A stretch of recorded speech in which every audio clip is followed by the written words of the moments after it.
Hello, students, teachers. You're welcome to class.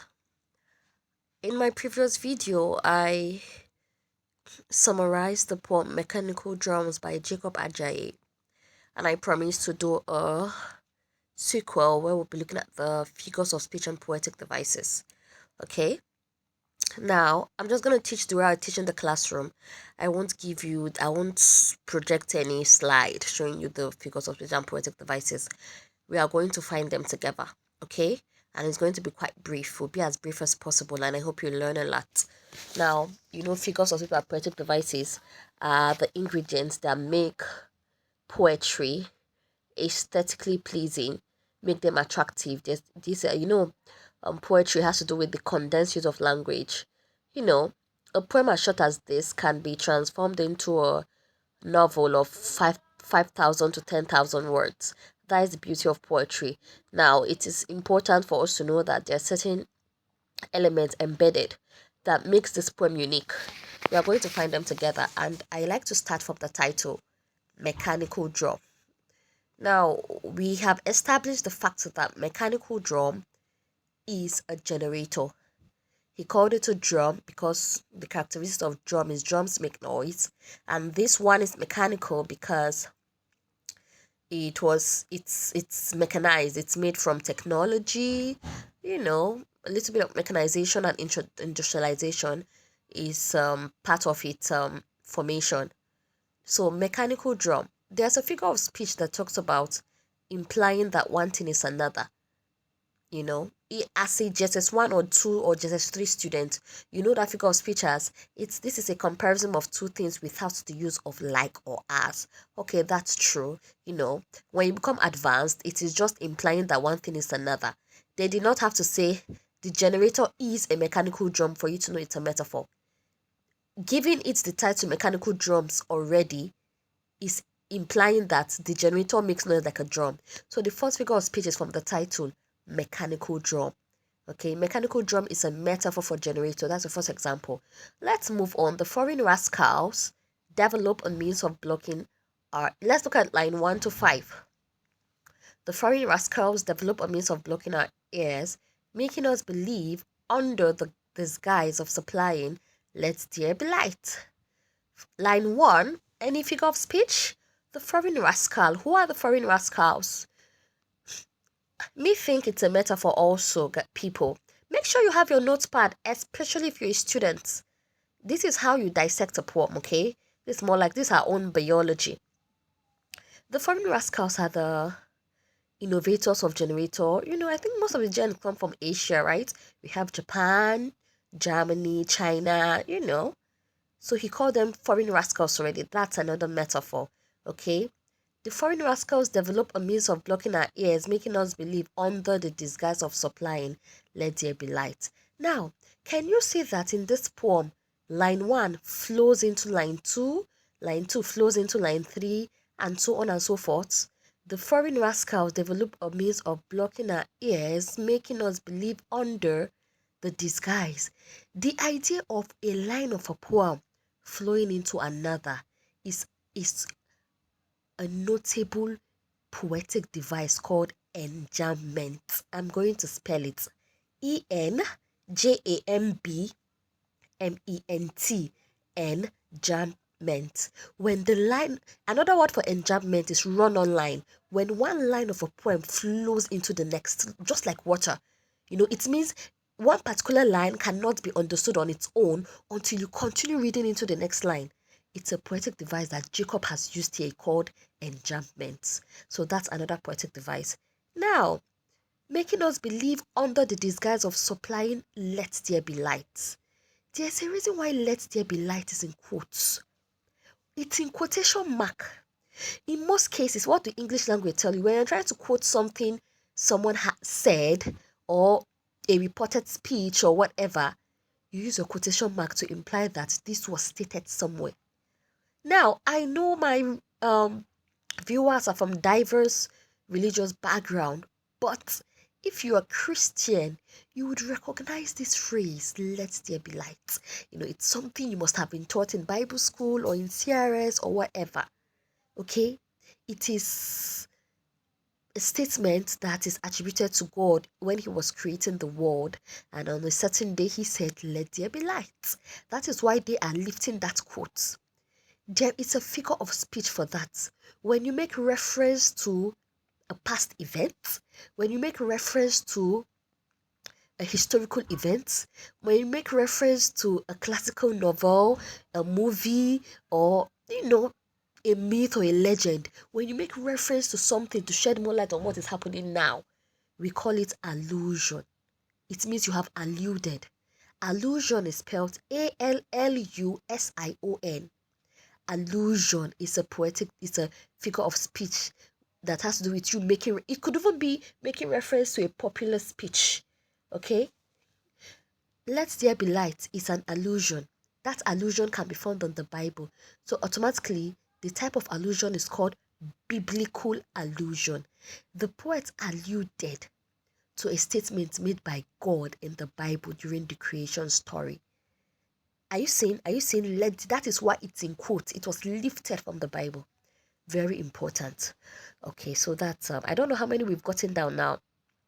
When their means of artificial light is gone and return is not. Yeah, look at let there be light. Now, another figure of speech, another set of figures of speech you should always look out for, assuming you're giving a classwork.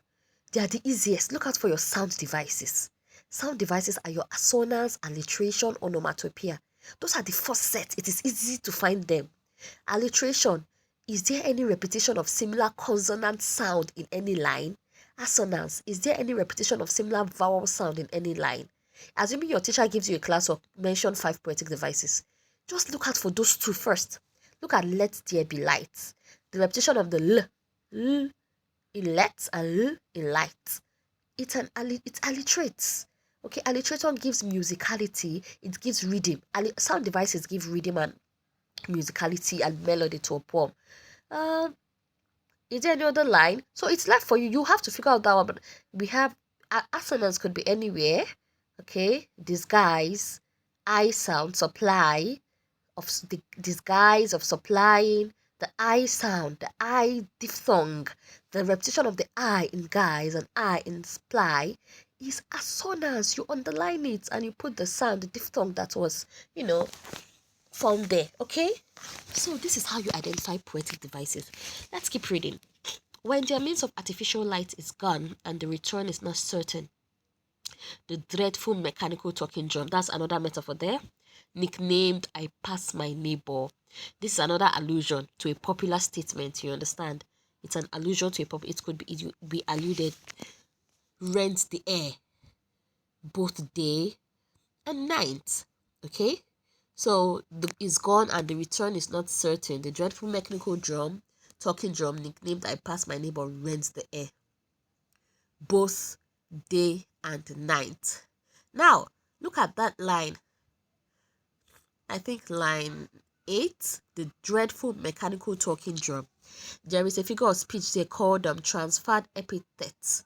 When you attribute an adjective which you should have used for a human to a thing, okay? In most cases, you call it a transferred epithet. For example, oh, what a beautiful weather. Calling weather beautiful, beautiful is an adjective we use for nouns, most times person nouns, but we use it for things. Now, it's in poetry, you call that a transferred epithet. Epithet, E-P-I-T-H-E-T. Okay, now, let's keep taking notes. This is for you. You hear, you pause. You hear, you pause. That's how I teach. Now, both day and night, day at abode of livelihood, night as face me, face you abode. A lot of sound devices, face me, face you abode. You can see the rhythm is giving it. Look out for your alliteration and assonance here too. Okay, then we have repetition, the face me, face you, the abode. Are you getting it? Repetition in between line 10 and line 15. We have a couple of repetitions there. Another figure of speech, the repetition of similar words or phrases. Okay, similar words across the lines of a poem. You call it repetition. It is spelled R-E-P-E-T-I-T-I-O-N. Thank you. They went on to say the improvised talking drum. The improvised talking drum. Improvise, another metaphor. If you notice throughout this poem, he never used generator. For once, are you guys seeing that? Metaphors are beautiful. With metaphors, you can pass your message without sounding offensive. You know, we are in a world where everything is offensive now. You have to thread carefully. The improvised talking drum that voiced in million languages. Even if you go to Google and type how many languages in the world, guys, I doubt if it's up to 2,000 or 4,000 or 10,000 or 50. You know what it means to say million? How would he say a million languages? Did he count it? You guys know where I'm going to, right? So what figure of speech is there? When you try to make a situation seem bigger just to lay emphasis. You know, you come back from school and mommy is dishing your food. And you say, mommy, add more. Put a mountain of curry in that plate. I'll eat everything. Can you eat a mountain of gari? Isn't that just exaggeration? Because you're so hungry. And you will notice that the moment you start eating, after a few lumps, you are okay. Or you're narrating an event. Oh, if you see my friend's birthday party, the whole Port Harcourt or the whole Kaduna was at that party. How can everybody in a city be in one place? The whole street, is it that the streets were empty? You're just trying to lay emphasis on the fact that it was crowded, okay? Now, that figure of speech where you exaggerate a situation just to lay emphasis, to pass your message, is called hyperbole. Some call it hyperbole, some call it hyperbole. Hyperbole. Hyperbole. Using of millions there. If you go to the next line, the hyperbole didn't stop there.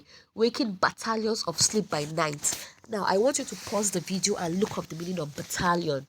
Okay? It has to do with a fleet of soldiers in their thousands. Yes, if you turn on... So this is another exaggeration. The truth is that if you turn on your generator in the compound, yeah, a few persons might wake up. Some deep sleepers, even if you hit them on their head, they never wake up. So we are not talking about those ones. A few persons might wake up, few babies who are prone to noise. But how can one generator wake a battalion? He's just emphasizing the level of noise pollution. Okay, noise pollution, environmental pollution is a theme here, obviously. NMT is another theme here, obviously. So let's keep going. The baboon that talks in millions, more on hyperbole. Like the parrot, our favorite figure of speech, right? Which one is that? Everyone says simile, where you compare two things using like or as. He's comparing the noise of the generator to that of a parrot. The mechanical parrot, another metaphor. If I were you, I'll just be highlighting. So that when your teacher asks you, you can be pointing them out. The mechanical parrot is an indispensable evil. Creating enmity among neighbors, generating friendly enmity. There's something wonderful in line 22. Look at how they put friendly and enmity together. Two opposite words. They are the exact opposite of each other. Two opposite terms together side by side. What figure of speech is that called, student? If you know it, say it with me. 1 to go. Oxymoron. Oxymoron. When you put two opposite terms side by side. And I explained it now. Maybe they greet each other, oh, good morning, neighbor, good morning, neighbor. But because this one's gen is making noise, they nose this enmity inside there. So they are quite friendly. Another example of oxymoron is familiar strangers. How can you be familiar with a stranger? Someone saw me talking to somebody. Oh, you know that guy? I said, no, we are just familiar strangers. Because, we live on the same streets. We wave at each other. So we are quite familiar. But I don't even know this person's name. So technically, we are strangers. We're generating friendly enmity, that's oxymoron, where one is capacitated than the other to purchase it. I find past my neighbor, alluding to a popular statement. Drumming for war among colleagues. Nah, there's something I skip. They said the mechanical parrot is an indispensable evil that is creating enmity among neighbors and generating friendly enmity.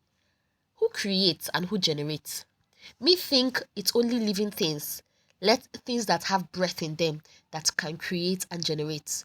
Can non-living things create and generate? Generator is not living, even though we turn it on and it supplies electricity. And it supplies power. Okay? What is that figure of speech where you make a non-living thing seem like a person. You give a non-living thing the attribute of a human. You attribute a verb, especially an action word that only a human, an action only a human can take, and you attribute it to a non-living thing, an inanimate object, an object that doesn't have life in it.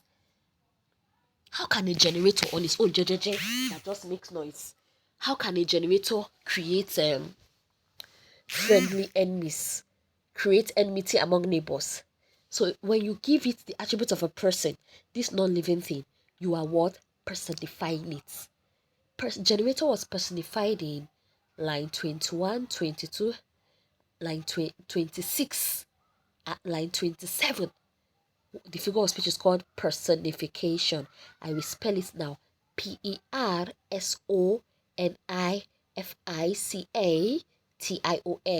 So take it down, okay? Drumming for war among colleagues instead of drumming for peace. It is better you calendarum. Don't create flame where fire is absent. You can see it's a 30-line poem.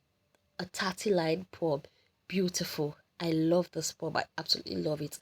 I enjoy teaching it, okay? Some of the themes are theme of environmental pollution, theme of noise pollution. Okay. What other theme can you come up with? Those are basically the two I can think of for now. We could talk about theme of now enmity among neighbors. You could even go deeper as a literature student and see you look at the reason why Jacob Ajaye decided to write this poem. You can say insufficient poor power supply or lack of electricity. That is another theme underlying. This theme was implicitly suggested here because that's the only reason why this generator is frustrating this guy. Okay, guys. So we mentioned so many alliteration, assonance, metaphor, simile, personification, oxymoron, allusion, hyperbole. Now, before I end the video, let's look at the tone and mood. Now, make sure you're taking notes. Always pause. Mood is atmosphere. Tone is attitude.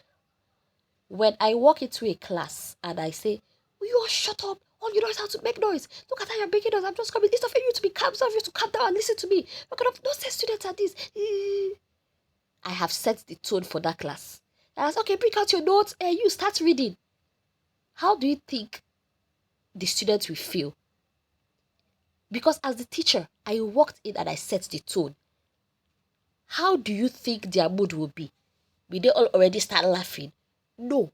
My demeanor, okay, my mien is quite harsh, aggressive, and angry. Their mood might even be scared.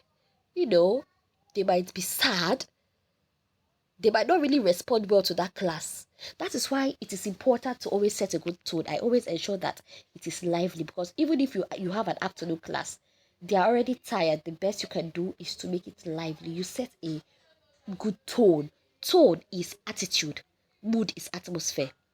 In poetry, the poetic persona, the narrator, sets the tone, while you, the reader, set the mood. Now, I have an assignment for you. I want you to leave a comment for me if you can. I would appreciate that. What is the tone of this poem? Remember, the tone is set by the poet. And what is the mood of this poem? You reading the poem, how did you feel? Just one word. In 2 sentences, the tone is this and the mood is that. I hope you enjoyed this video. Do you know one thing that will give me greatest joy? If you can subscribe, I would appreciate that. If you can share on your WhatsApp status, Snapchat, whatever. Tell your friends if you want to understand the literature poems for our exams, especially if you're writing between 2024 and 2027. If you're writing in BECE or NECO GCE in 2025, 26, and 27, this poem is for you. Share it with friends, okay? Even if you want to download the video, you are free to do so. But please subscribe. Thank you so much. Answer my question. I'll be waiting in the comment section. Until next time, make a suggestion. Is there any other poem you'd like me to look at? Bye for now. Thank you so much.